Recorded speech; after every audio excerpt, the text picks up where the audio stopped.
오늘 마태복음 강해 57과 지난 시간에 이어서 성경이 말하는 교회가 무엇인가를 살펴보는 그런 시간을 갖도록 하겠습니다.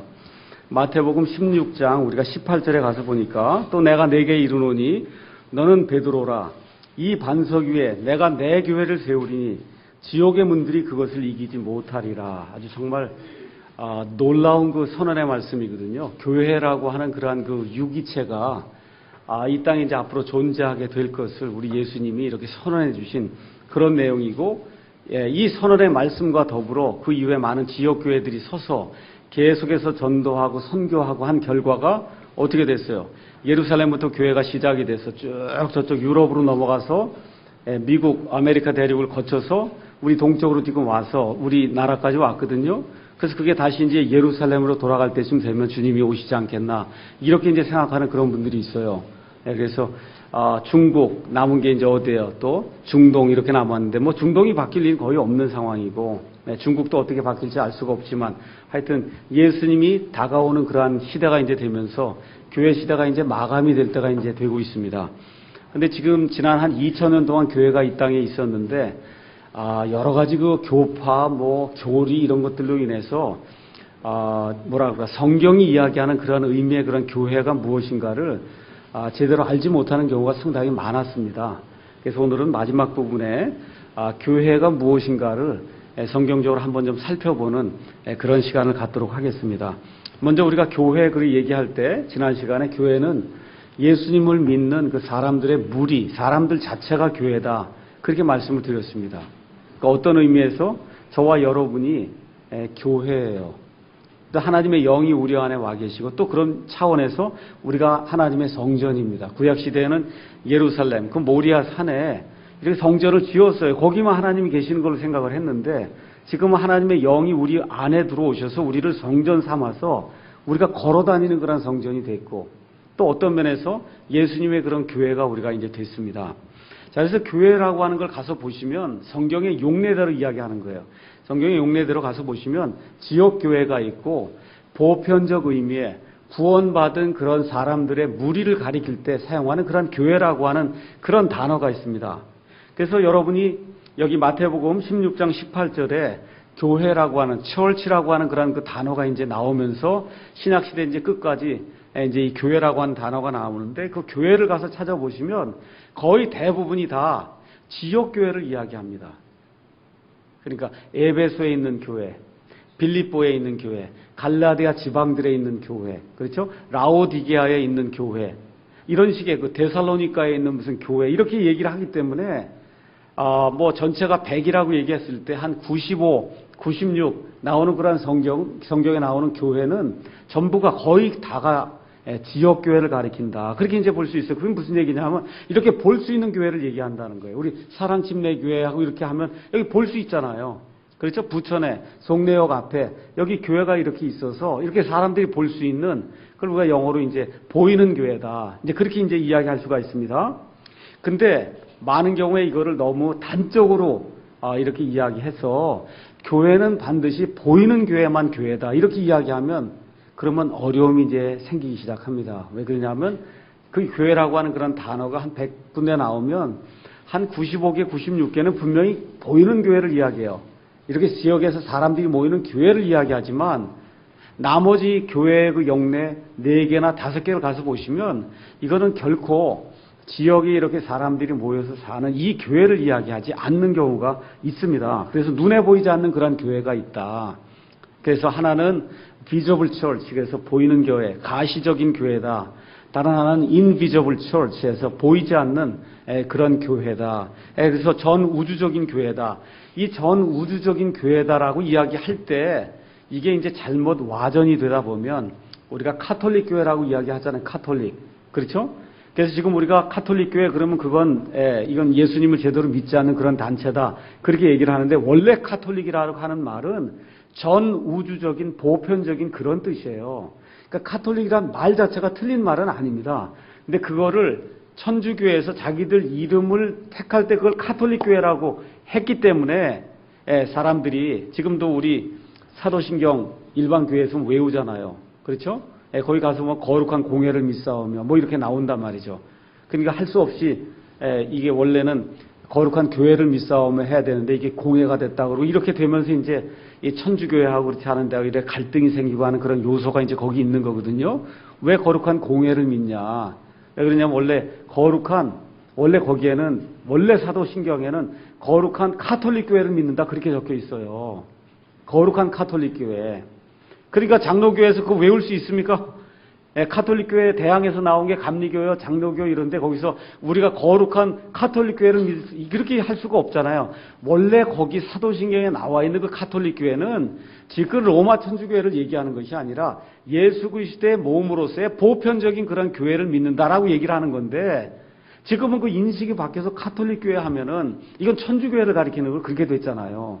그렇게 하다 보니까 이 사람들이 사도신경을 외울 때 우리 카톨릭 교회를 믿는다고 할 수가 없으니까 거룩한 공회를 믿사오니 하고 그렇게 하는 겁니다.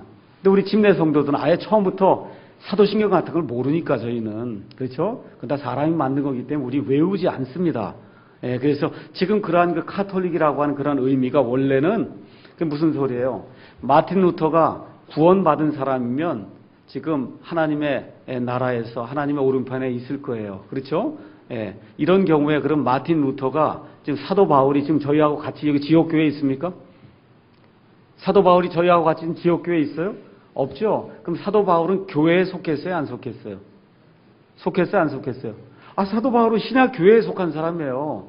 사도 베드로도 신약교회에 속한 사람이에요. 근데 저희하고 같이 예배드리냐고 사도 바울이나 사도 베드로가. 그러면 우린 지금 같이 예배드리니까 지역교회죠.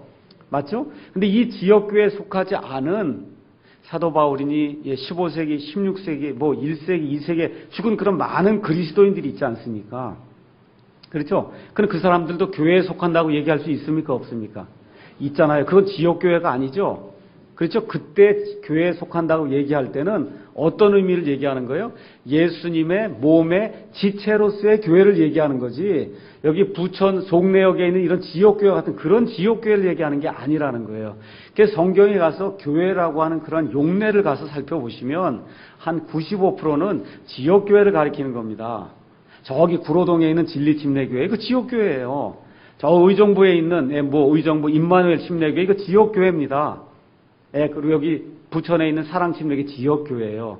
그런데 이런 교회 말고 우리가 예수님 안에서 죽은 신약시대의 그런 모든 사람들이 지역에 상관없이 모이는 그런 교회가 있어요.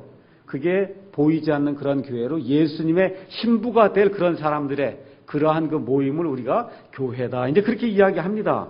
그래서 이렇게 눈에 보이지 않는 그런 교회, 이런 교회가 어떤 데 이제 나오냐면 히브리서 12장 23절 같은데 한번 가서 보시겠습니다. 히브리서 12장 23절 이런 데 가서 보시면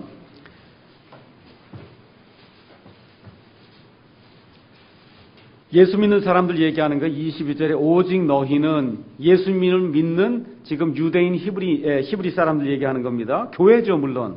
너희는 시온산과 살아계신 하나님의 도시와 하늘에 있는 예루살렘과 무수한 천사들의 무리와 총회와 하늘에 기록된 처음년들의 교회에 지금 우리가 속해 있다는 거예요. 그래서 사도 바울이 히브리 사람들 중에서 예수님을 믿는 그 그리스도인들에게 편지를 쓰면서 지금 12장 23절에 너희는 어디에 속했다 그래요?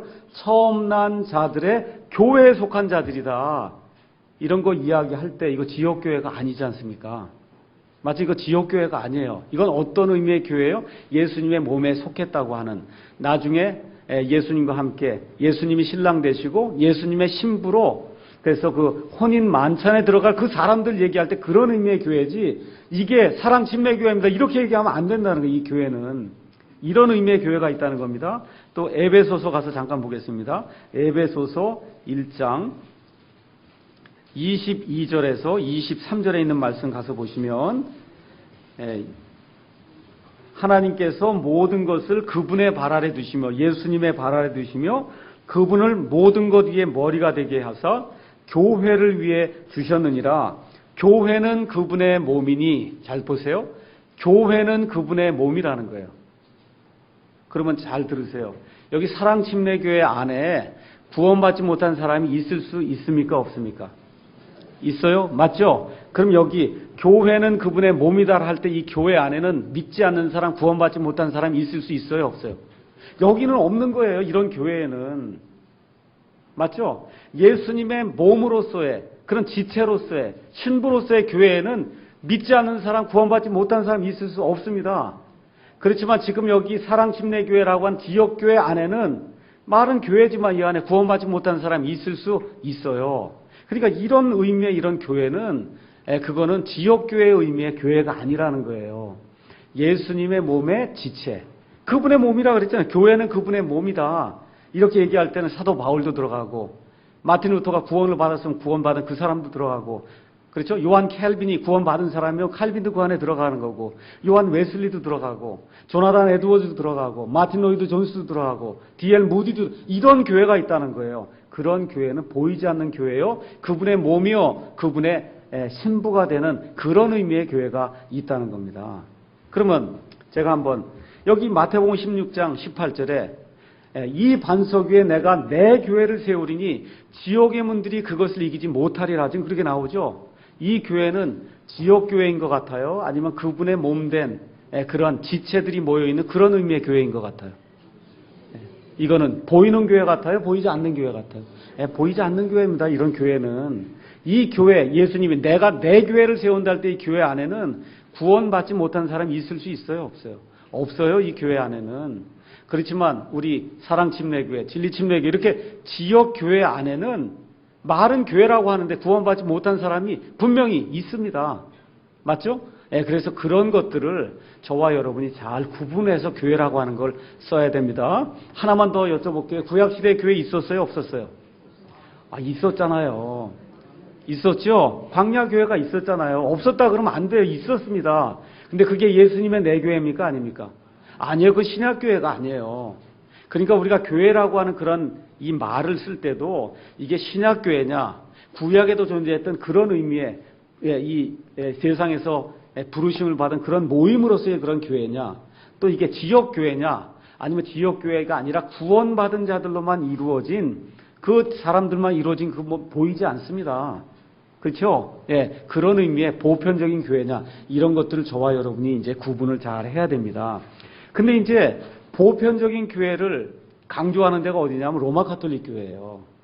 로마 가톨릭 교회에 그게 다 보편적인 교회라고 이야기를 해서 그래서 누구든지 그냥 교회만 다니면 다 교회다 이렇게 주장을 하다 보니까 왜 이런 일이 발생해요? 가톨릭 교회는 교리가 뭡니까? 태어나면 8일이나 뭐 한 달 되면은 영세를 줘서 어떻게 돼요? 하늘나라에 그 이름이 기록되는 그런 시스템이거든요.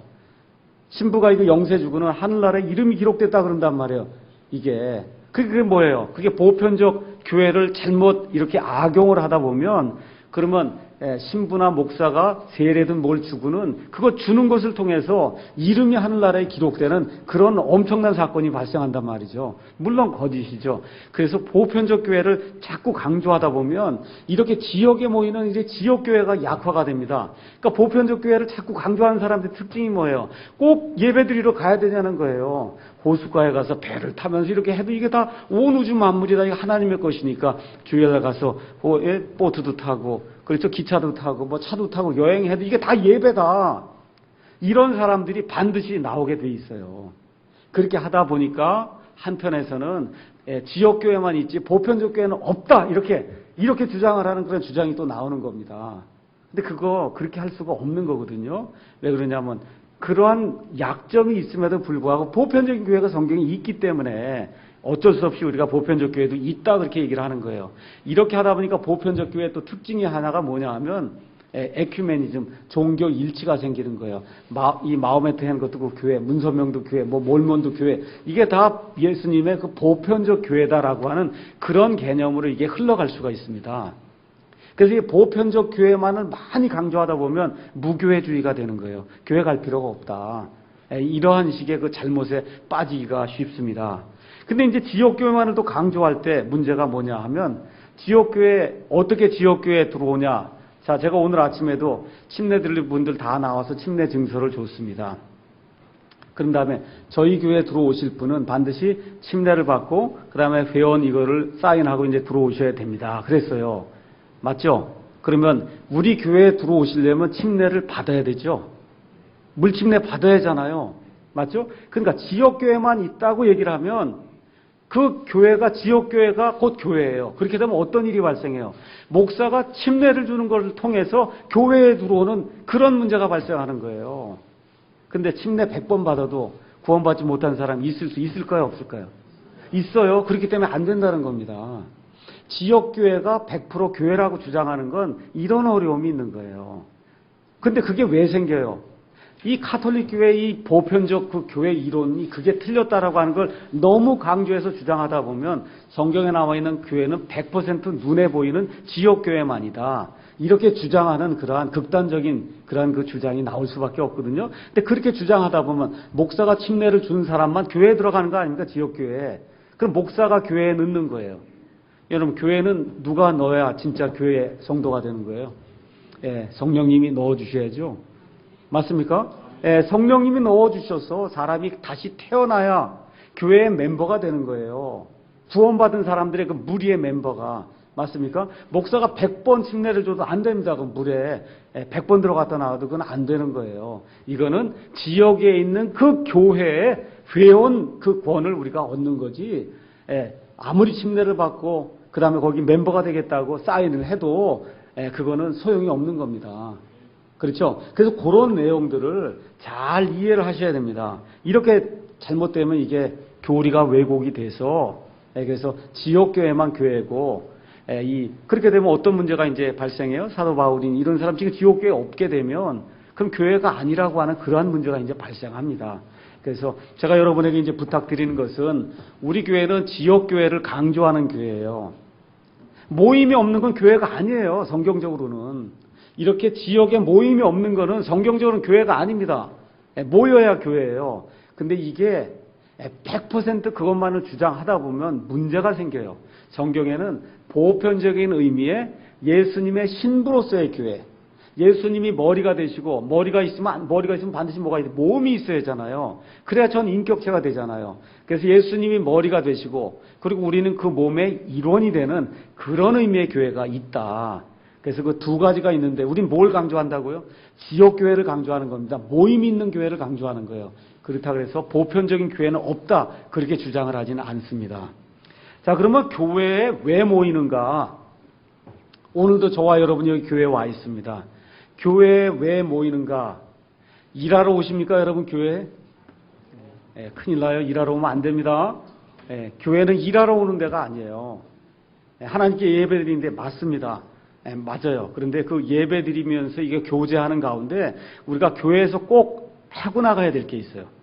교회에서 모임을 가졌으면 꼭 해야 될 게 있습니다. 에베소서 4장 가서 보겠습니다.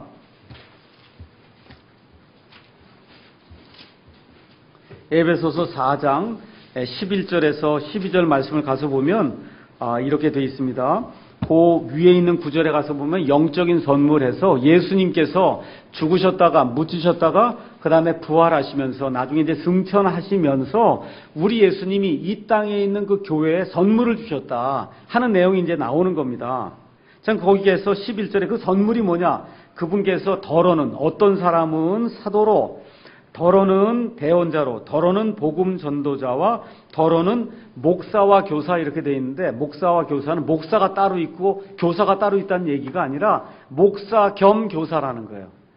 그러니까 제가 여기서 목사 이 직무를 수행하면 뭐도 해야 된다는 거예요? 교사도 해야 된다는 거예요. 교사.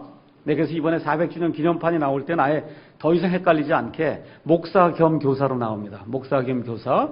예. 그래서 교사로 주셨으니 이것은 성도들을 완전하게 하고 섬기는 일을 하게 하며 그리스도의 몸을 세우게 하려 하심이라.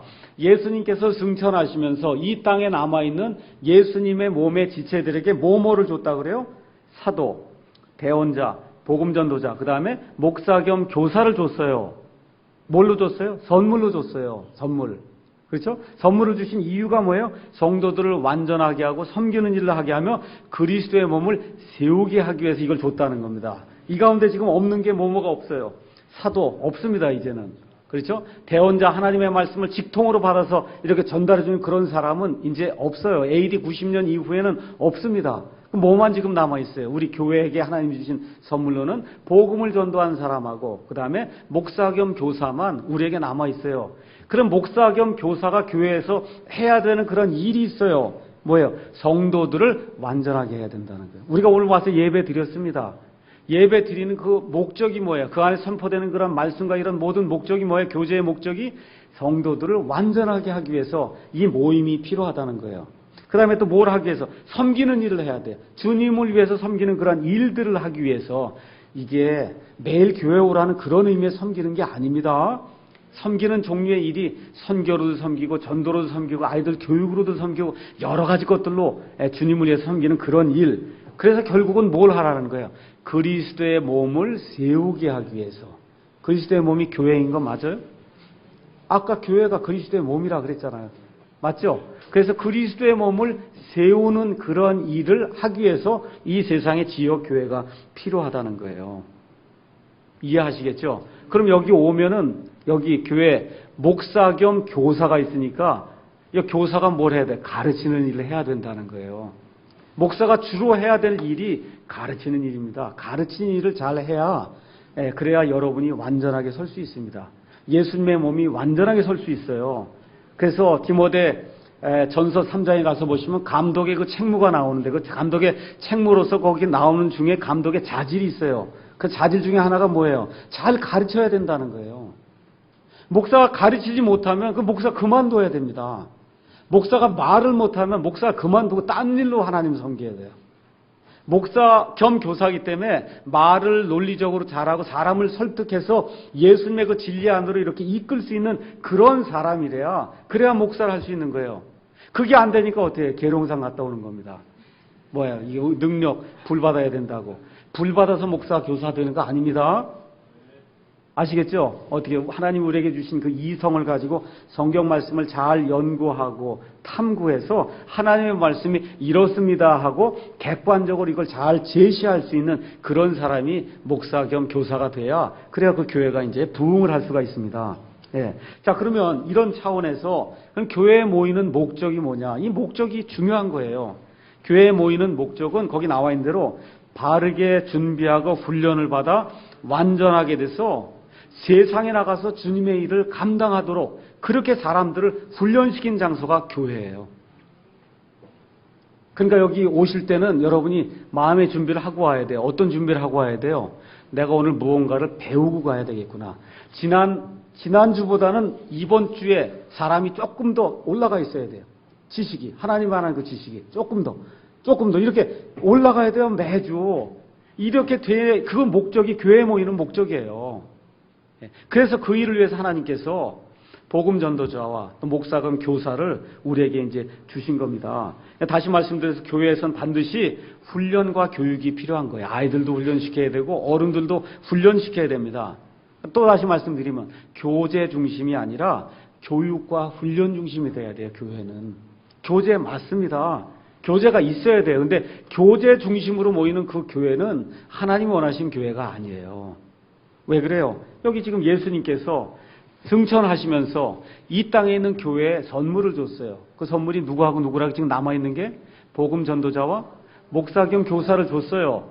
목사 겸 교사를 왜 줬어요? 성도들 세우고 성도들을 완전하게 하고 그리스도의 몸을 세우도록 줬죠. 그게 뭐예요? 훈련과 교육을 통해서 그리스도의 장성한 분량에 이르는 것이 무엇인지를 보여주고 그것대로 따르는 그런 사람이 되도록 훈련시키도록 하나님이 우리에게 이 교회라고 하는 지역 교회를 허락해 주신 거예요. 그러니까 이 안에는 감독하고 가르치고 이렇게 하는 그런 일들이 이 교회 안에는 반드시 있어야 되는 겁니다. 우리 가서 이런 얘기를 하면 이제 목사님이 좀 독재를 좀 할래나 보다 이렇게 생각하는데 그런 거 아닙니다. 잘 들으세요.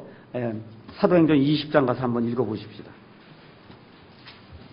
제 얘기가 아니라 교회에 대한 그런 말씀이니까 사도행전 20장에 있는 말씀 사도 바울이 한 이야기를 들어보겠습니다. 사도행전 20장 28절 이제 보겠습니다. 20장 28절 사도 바울이 에베소에 있는 장로들을 다 자기에게로 불렀습니다. 그래서 그 장로들에게 얘기해요. 그 장로들이 목사들이에요. 감독들이에요. 옛날에는 이 성경이 기록된 이 당시에는 목사, 감독, 장로가 다 한 직분이었습니다. 한 직분. 그래서 지금 28절에 그러므로 너희 자신과 모든 양떼에게 주의를 기울이라. 성령님께서 너희를 그들의 감독자로 삼으사 하나님의 교회 곧 그분께서 자신의 피로 사신 교회를 먹이게 하셨느니라.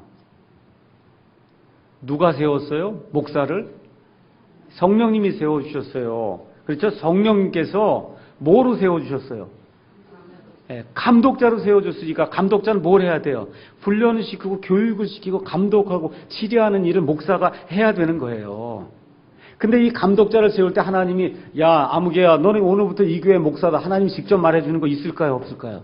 없잖아요. 그럼 누구를 통해서 성령님께서 누구를 통해서 어떤 사람을 감독자나 이렇게 장로로 세울까요?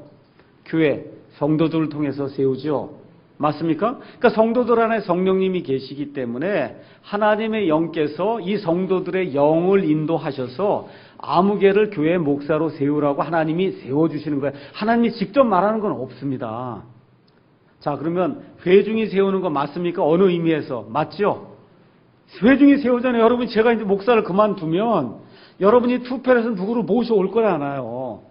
맞습니까? 그런 의미에서 회중교회예요. 회중이 그런 걸 하는 그런 회중교회예요.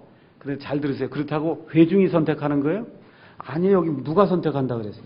성령님이 선택하는 거예요.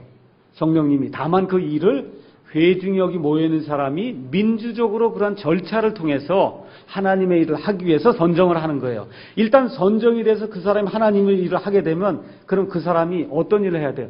치리하고 감독하고 훈련시키고 교육하는 그런 일을 하게 돼 있는 거예요. 그러니까 어떤 의미에서는 감독체제예요. 또 어떤 의미에서는 회중체제예요. 그 두 개가 다 되는 겁니다. 이걸 잘 이해를 못하고 무슨 일마다 교회에서 투표를 해야 된다는 사람이 있어요. 교회는 민주적으로 이거 회중교회니까 뭐 모든 문제를 다 투표를 해야 된다. 성경에 투표한 적 있을까요? 없을까요? 네. 있어요? 없어요? 제비 뽑은 적이 있습니다. 한번. 그렇죠? 마띠아를 뽑을 때 제비를 뽑았어요.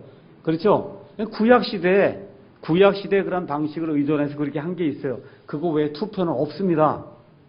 그러니까 이걸 잘 기억을 하셔야 돼요. 회중교회 맞습니다. 그렇지만 그렇게 해서 사역자를 선정해요. 그건 누가 선정했다 그래요? 성령님이 했다 그러잖아요. 여러분이 했어도 그거 누가 한 거예요? 성령님이 여러분을 통해서 하신 거예요. 그렇게 해서 사역자를 세우면 그 사역자가 감독하고 치리하는 대로 여러분이 순종하며 따라가야 될 그와 같은 의무가 있는 거예요. 이걸 다 악용하면 안 됩니다. 아, 나는 감독자니까 이제부터 너희들 나 따라와라. 이거 안 되는 거거든요. 그러니까 이 두 개가 다 잘 맞아야 되는 거예요.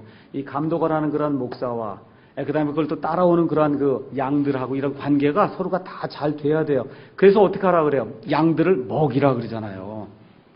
양들을 먹여서 양이 투실투실하게 영양분이 많은 그런 상태로 영양 공급이 잘 되면 교회에 문제가 없습니다. 어디서 문제가 생겨요? 영양분이 없으니까 문제가 생기는 거예요. 먹이지 않으니까 문제가 생기는 겁니다.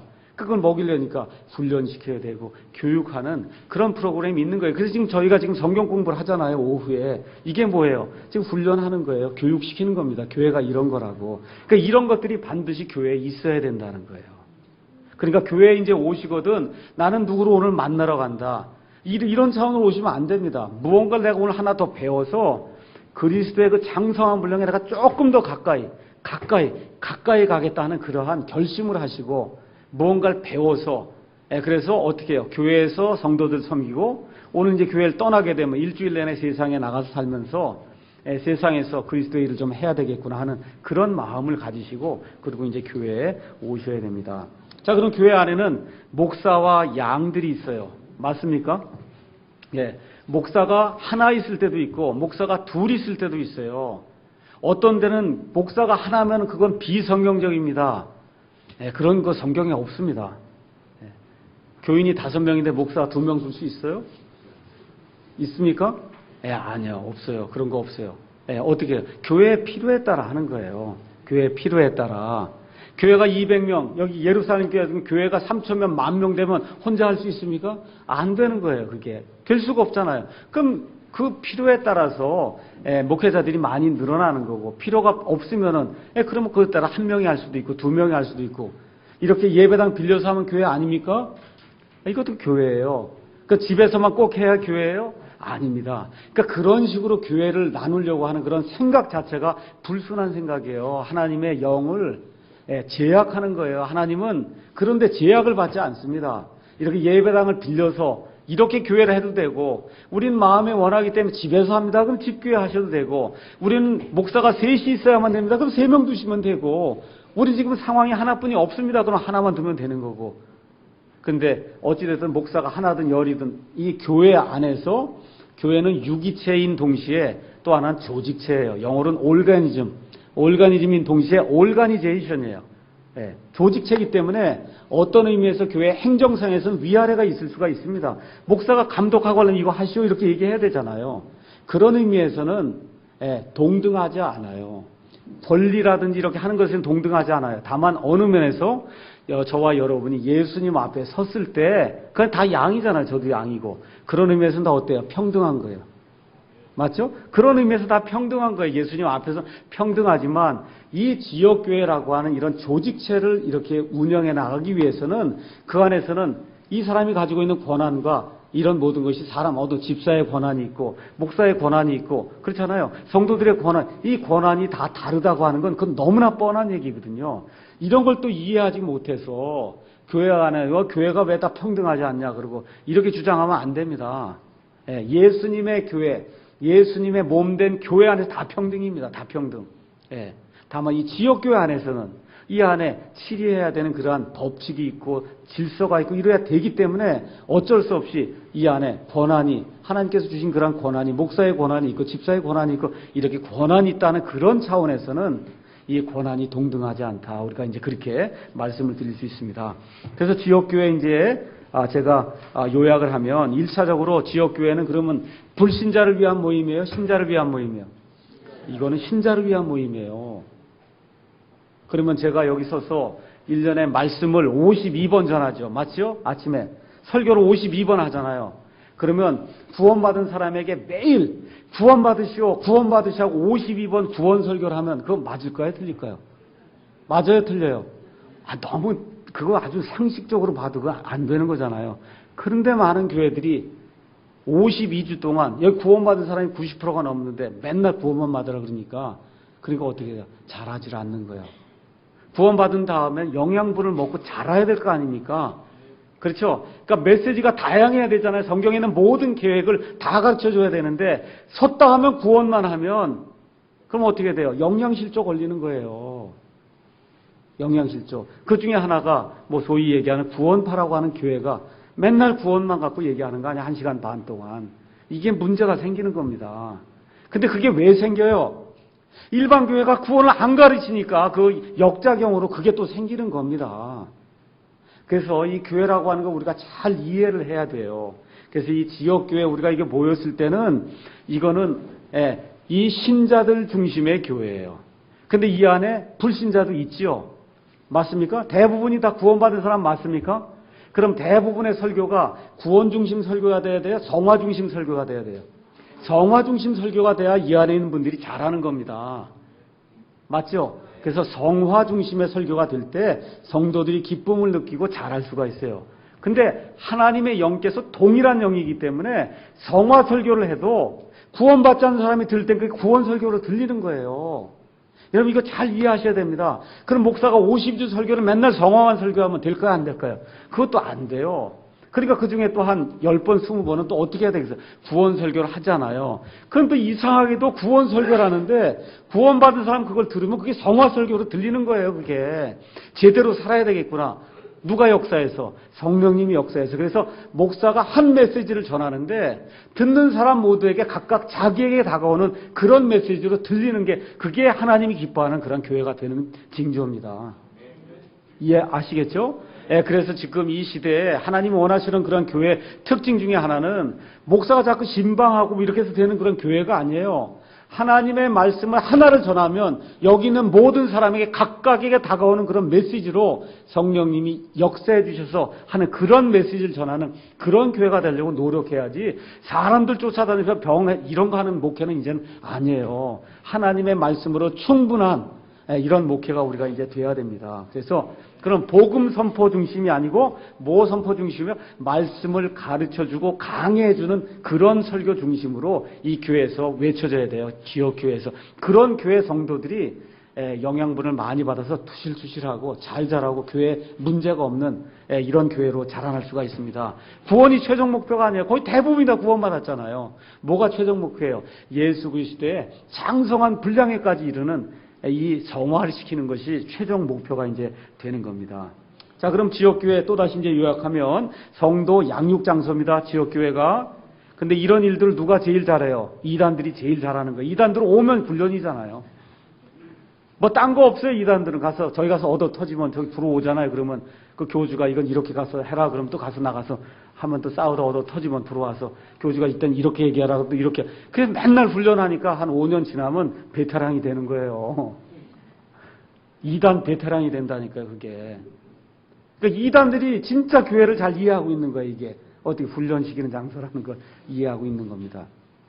근데 대부분의 교회는 어떻게 하는 장소로? 교제 장소로 알고 있기 때문에 이게 문제가 생기는 거예요. 교회 오면은 배워야 되는 겁니다. 훈련 받아야 되는 거예요. 그래서 불신자들이 교회에 딱 들어오면은 그럼 뭘 봐야 돼요? 이게 유기체가 굉장히 건강하구나. 이걸 딱 봐야 됩니다. 건강한 사람들이 있구나. 성도들 안에 있는 그리스도를 보아야 되고 하나님의 임재와 그런 경외감을 이 불신자들이 들어와 보니까 야, 이거 세상하고 이거 완전히 다른 데구나. 이게 느껴져야 돼요. 그게 교회입니다. 그러니까 여기 여러분 중에 내가 하나님의 일을 좀 해야 되겠다. 뭐 크게 생각 안 하셔도 돼요. 그냥 깨끗하게 단정하게 와서 여기 같이 교회 일원으로 같이 찬송하고 기도하고 같이 말씀을 듣는 그 자체가 하나님의 일이에요. 그 불신자가 딱 들어와서 야, 이거 뭐 이 교회가 완전히 다르구나 세상하고. 이게 되는 게 하나님의 일입니다. 더 큰 거 찾지 마세요. 내 가족 구원시키고 알겠죠? 그래서 하나님이 기뻐하신 그런 방향으로 이렇게 하면은 그 가운데 구원의 메시지와 성화의 메시지가 골고루 균형 있게 이렇게 전달이 될 때 그때 불신자들이 그걸 듣고 구원받는 그런 일들이 이제 생기는 겁니다. 자, 그러면 교회는 이제 그리스도의 몸이라고 얘기했는데 그리스도의 몸 우리가 아까 에베소서 1장 22절에서 23절 말씀 읽었습니다. 그리스도의 몸. 이 내용을 저와 여러분이 조금 잘 기억을 해야 되기 때문에 고린도전서 12장의 말씀을 좀 읽고 오늘 이 말씀을 마치도록 하겠습니다. 고린도전서 12장에 사도 바울이 교회는 그리스도의 몸이래요. 자, 보세요. 저를 한번 보시면 여기 머리가 있는 거 보입니까? 이게 예수님이란 말이에요. 이 예수님의 교회에 이 머리 밑으로부터 이렇게 쭉 있잖아요. 이게 손톱도 있고 다 있잖아요. 이게 저와 여러분이에요. 지체. 지체는 영어로 멤버예요. 아시죠? 멤버. 어디든지 가면 멤버 하라 그러잖아요. 멤버. 그렇죠? 멤버예요. G마켓. 이거 다 멤버 아닙니까? 이거. 멤버. 그러니까 우리가 지체 그러니까 지체. 이거 가지란 얘기예요. 가지된 몸이다. 그런 뜻인데 원래 영어로는 멤버예요. 그러니까 더, 멤버로 번역해서는 더 좋을 뻔했죠. 그 12절에 가서 보니까 12장 12절에 몸은 하나이며 많은 원래는 멤버를 가지고 있고 그러니까 이거 팔도 멤버고 다리도 멤버고 이게 멤버입니다. 멤버. 아시겠죠? 많은 지체를 가지고 있다는 겁니다. 그 다음에 뭐라고 써 있어요? 그 한 몸의 모든 지체가 많아도 한 몸인 것 같이 그리스도도 그러하시니라. 그리스도도 그러하다는 거예요. 많은 지체가 있지만 한 몸이라는 겁니다. 그래서 그 몸에 들어오는 그 방법이 여기 13절에 나와 있어요. 다 같이 중요하니까 읽어보겠습니다. 우리가 유대인이나 이방인이나 매인자나 자유로운 자나 모두 한 성령에 의해 침례를 받아 한 몸 안으로 들어왔으며 모두가 마시게 되어 한 성령 안으로 들어왔느니라. 자, 그러면 제가 한번 여쭤볼게요. 예수 그리스도의 몸에 들어오는 방법은 뭐라고 기록이 되어 있습니까? 여기 간단하게 성령 침례 맞습니까? 성령 침례 아니고 예수님의 몸에 들어올 수 있는 방법이 있어요? 없어요? 여기 지역교회는 물침례 받으면 들어옵니다. 지금 여기 나와 있는 이 예수님의 그 몸으로서의 교회는 보이지 않는 교회 얘기하는 거 맞죠? 여기요? 맞습니까? 그럼 뭘로 들어와요? 그 교회는? 성령 침례. 그러면 제가 여쭤볼게요. 성령 침례는 언제 처음 일어났습니까? 예수님 당시에 있었어요? 없었어요? 예수님 이 땅에 사시는 동안에 있었습니까? 없었습니까? 성령 침례. 있었어요? 없었어요? 성령 침례 처음 언제 생겼어요? 오순절날 생겼잖아요. 맞습니까? 그렇죠? 근데 성령 침례에 의해서 멤버로 들어오는 거죠? 그럼 교회는 언제 생겼어요? 예수님 당시 교회 있어요? 없어요? 아니, 없지요. 언제 생겼어요? 오순절날 생긴 거예요. 오순절날 생긴 거예요. 성령 침례를 받은 그 이후부터 교회가 형성이 되니까. 예. 그래서 오순절날 마가의 다락방에 모여있던 그 사람, 거기에서 3,000명이 구원받죠. 맞습니까? 예. 그때부터 신약 성경이 이야기하는 그러한 교회가 생긴 거예요. 그거를 영어로는 birth라고 얘기해요. 여러분, 엄마가 되면 아기를 뱃속에 가지고 있는 건 수태했다 그런 거 맞습니까? 배가 이만큼 되는데 아직 나왔어요? 안 나왔어요? 안 나왔죠. 예수님이 이 땅에 계시는 동안 한 일이 뭐예요? 이거 배부르게 하는 일을 한 거예요. 이게. 근데 세상에 나왔어요? 안 나왔어요? 나와야 안 나. 아직 안 나와요. 언제 나와요? 세상에. 예, 오순절날 이 땅에 탁 하고 태어나왔단 말이에요. 그래서 컨셉션이라고 하는 게 있고 수태가 되는 게 있고 벌스가 있어서 출생이 되는 게 있는데 교회의 출생은 여기 나와 있는 그대로예요. 성령 침례를 받아야 예수님의 그 몸에 들어오게 됩니다. 그 성령 침례는 오순절날 처음 일어나게 되는 거예요. 그래서 이걸 또 믿지 않은 사람들이 있기 때문에 어떤 사람들이 믿지 않아요. 이 세상에 있는 모든 교회는 다 지역교회, 이 성경에 나와 있는 모든 교회는 다 지역교회만 돼야 된다. 이렇게 주장하는 사람들은 이 말씀을 읽으면 이거 문제가 되잖아요. 성령 침례로 들어오니까. 그러니까 이 사람들이 주장하는 게 뭐예요? 고린도전서 12장 13절은 모든 교회에게 해당되는 게 아니라 고린도 교회에만 해당이 된다. 이렇게 주장을 하는 겁니다. 그럼 여러분, 12장 13절이 고린도 교회에만 해당이 되면 부활장이 몇 장에 나올까요? 고린도 전서 15장에 나오면 그 부활은 그런 고린도 교회에만 해당이 될까요? 고린도 교회에만 해당이 돼요? 부활하는 거 고린도 교회 성도들만 부활합니까? 아니죠. 다 지금 누구에게나 해당되는 교회에 주신 그런 말씀이지 고린도 교회만 준 게 아닙니다. 이런 말씀을. 그러니까 저와 여러분이 어떤 특정 교리를 세우기 위해서 성경을 왜곡하게 되면 그러면 계속해서 끝이 없는 그런 나락으로 떨어지게 됩니다. 그러니까 있는 그대로 저와 여러분이 믿으면 돼요. 여기 나와 있는 대로 12장 13절에 성령 침례에서 그 몸에 들어오기 때문에 그래서 교회가 이 세상이 눈에 보이게 나타난 것은 오순절 때 이제 나타나게 되는 겁니다. 자, 그래서 이 고린도전서 12장에 나와 있는 그 그리스도의 몸으로서의 교회를 가서 보시면 그러면 어떻게 돼 있느냐? 저와 여러분이 살아있잖아요. 살아있다 하는 얘기는 이 머리 밑으로 해서 이 모든 게 다 살아있는 거 맞습니까?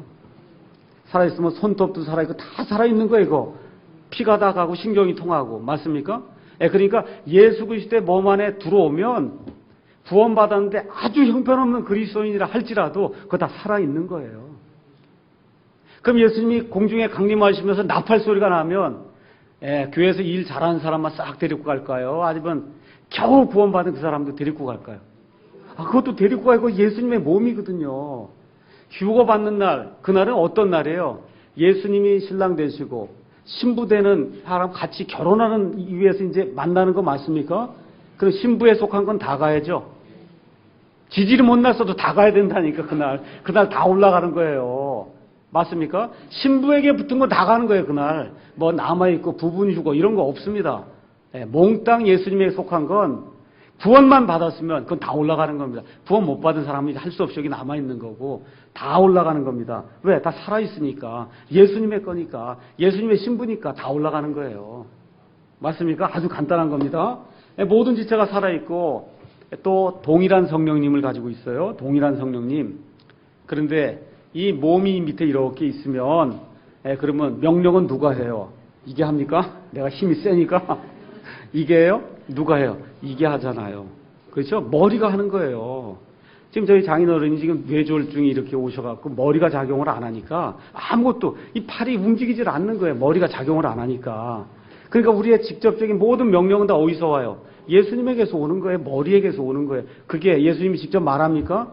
아니요. 여기 말씀을 통해서 다 주어서 그래서 어떻게 교회에 감독자를 세워서 가르치고 훈련시키도록 하는 그런 일들을 통해서 그렇게 하되 감독자가 절대 독재하면 안 된다 그랬죠. 어떻게 하라 그랬어요? 이 사람들이 서도록 도와만 주는 거예요. 도와만 주는 거예요. 제대로 스스로 설 수 있도록 도와주는 그런 사람이 이 교회의 감독자입니다. 자, 그럼 모든 지체의 은사와 기능이 같습니까? 다릅니까? 같아요? 달라요? 다릅니다. 손 하는 게 다르고 발 하는 게 다르고 그렇죠? 다 다르잖아요. 예. 그러니까 다 우리 안에 있는 이 모든 분들이 다 예수님의 몸에 교회 그 지체인데 하는 일이 다 같으면 재미없어서 못 살죠. 이 안에 속색인 사람도 그래서 있어야 되는 거예요. 다 속색인 사람도 있고 일 잘하는 사람도 있고 일을 많이 하는 사람도 있고 적게 하는 사람도 있고 교회에 맨날 20분 늦게 나온 사람도 있고 20분 전에 온 사람도 있고 다 있는 거예요, 이 안에. 맞습니까? 다 있는 거예요. 그게 이게 교회 지체가 이게 다 어우러져야 되기 때문에 하는 일이 다 다르고, 그러니까 획일적으로 다 똑같아야 된다. 그런 일은 없습니다. 이게 살아있는 유기체이기 때문에. 맞죠? 예, 그 다음에 모든 지체가 그럼 다 필요한 거예요. 여러분, 우리 몸 안에 필요 없는 거 있습니까? 없습니까? 다 필요한 거예요, 다. 예. 그래서 어떤 분이 그 얘기해요. 많은 지체 중에 학문 같은 지체는 되지 마라, 지저분하게. 근데 학문 없으면 살 수 있어요, 없어요? 이거 없으면 큰일 나는 거예요, 그게. 그래서 교회 안에도 지저분한 사람이 있습니다. 예. 근데 그게 있어야 되는 거예요. 있어야 모든 게 다 어우러지게 돼 있어요. 근데 학문 같은 지체는 안 하면 좋겠죠. 예. 근데 그게 반드시 필요한 겁니다. 예. 그래서 모든 지체가 다 필요하고 중요하다. 그 다음에 또 하나 우리가 살펴봐야 될 게 있어요. 뭐예요? 한 지체가 모든 지체에게 영향을 미친다는 거예요. 여기가 딱 금이 갔어요. 그럼 여기만 아파요? 여기만 아파요? 아니죠. 온몸이 다 아프잖아요. 저 발밑에 조금 찢어졌어요. 거기만 아파요? 아니요. 온몸이 아프단 말이에요. 이게 교회의 신비라는 거예요. 그래서 이 안에 우리 많은 지체가 있는데 그 지체 중에 하나가 아프면 우리 모두가 아파야 되는 거예요. 같이 슬퍼해주고 같이 기뻐해주고 같이 격려해주고 같이 배려해주고. 그래서 거기 가서 보니까 뭐라고 이제 말씀했냐면 12장 22절에 가서 보니까 중요한 말씀이 있어서 제가 읽겠습니다. 아니라 더 약하게 보이는 몸의 그 지체들이 더 필요하고 또 우리가 덜 귀한 것으로 여기는 몸의 그 지체들 곧 이것들에게 우리가 귀한 것을 더 풍성히 주며 우리의 아름답지 못한 부분들 아름다운 것을 풍성히 얻나니 우리의 아름다운 부분들은 부족한 것이 없느니라. 여러분 잘생긴 거 거기다가 뭐 자꾸 치장할 필요 있어요? 없어요? 없어요. 근데 뭐에다 자꾸 치장해요? 좀 이상하다, 못생겼다는 거 자꾸 치장하는 거 아닙니까? 교회도 마찬가지예요. 뭐 좀 잘나고 이런 사람 치장할 필요 없어요. 그냥 가서 섬기면 됩니다. 아시겠죠? 그러니까 어때요? 나보다 조금 형편이 어렵구나, 배우지 못했구나, 나보다 처지가 안 돼. 이런 사람들 더 아름답게 치장해주고 이렇게 하는 그런 배려의 정신이 교회에 있어야 된다는 겁니다. 이게 예수님의 몸된 지체로서의 그런 교회예요. 마치겠습니다.